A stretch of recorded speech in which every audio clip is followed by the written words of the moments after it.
Laurent, qu'est-ce que la maladie t'apprend?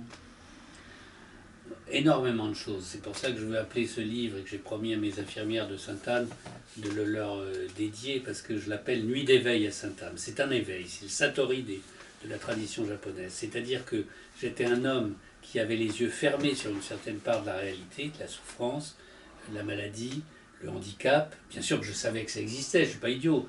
Et même dans l'art brut, j'ai beaucoup côtoyé d'artistes handicapés, etc. Mais ça ne m'était jamais arrivé. Je n'avais jamais été malade. Je me sentais donc invulnérable à 70 ans, ce qui est assez rare. Or, ma grand-mère est morte à 102 ans et mes deux parents vivent encore 95 et 97 ans. Donc, je suis d'une famille d'immortels. Donc, la maladie m'a appris d'abord ma fragilité et mes limites sur un plan que je ne connaissais pas, le plan physique. Pas la souffrance. J'ai eu la chance de ne pas avoir beaucoup de souffrance dans ce qui m'est arrivé. Mais ça a ouvert mes yeux sur la moitié du monde. J'ai vu d'un seul coup la fragilité de tous mes voisins, toutes les maladies autour de moi, les gens qui sont morts, etc. Et je n'avais plus peur du monde de l'hôpital et d'entendre ces histoires que, étant un bien portant, je repoussais instinctivement comme ennuyeux, embêtant, banal, depuis 70 ans. Donc ça m'a appris à quand même ouvrir les yeux sur une chose extrêmement importante de la vie. Et puis j'ajouterai autre chose, c'est que c'est un éveil. Pourquoi ?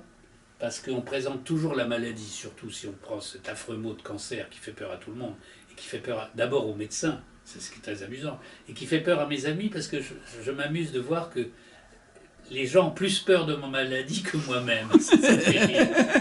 Comme si le mot était contagieux d'ailleurs, ce qui est dit tout de suite, il ne l'est pas. Donc, ça m'a appris que on présente dans cette société qui est extrêmement faussement scientifique, très technologique et qui a faux sur toute la ligne, ça je n'arrêterai pas de le dire, on présente toujours la maladie comme une catastrophe. Et le cancer par exemple, mais pourquoi on ne le présente pas comme une épreuve qui peut vous enrichir? Moi j'ai dit en sortant de l'hôpital que je n'étais pas diminué mais augmenté. Augmenté parce que mes yeux se sont ouverts, une certaine cécité que j'avais à un certain aspect fondamental des choses a cessé d'être. Donc mon regard s'est enrichi sur les gens, sur les choses et sur moi-même. Et donc ça m'a apporté énormément. Et de ce point de vue-là, je considère que ça va loin, que ce qui m'est arrivé est une bénédiction. Si ça ne m'était pas arrivé, j'aurais fini ma vie, peut-être encore 20 ans, etc., en restant le même, c'est-à-dire un personnage, sans doute qui a des qualités, mais qui fait une espèce de fuite en avant permanente, tu vois, sans aller à l'essentiel. Ça m'a recentré, ça m'a fait comprendre que tout est là en nous. Enfin, ça m'a recentré complètement. Et donc, c'était une bénédiction, ça m'a remis dans le vrai.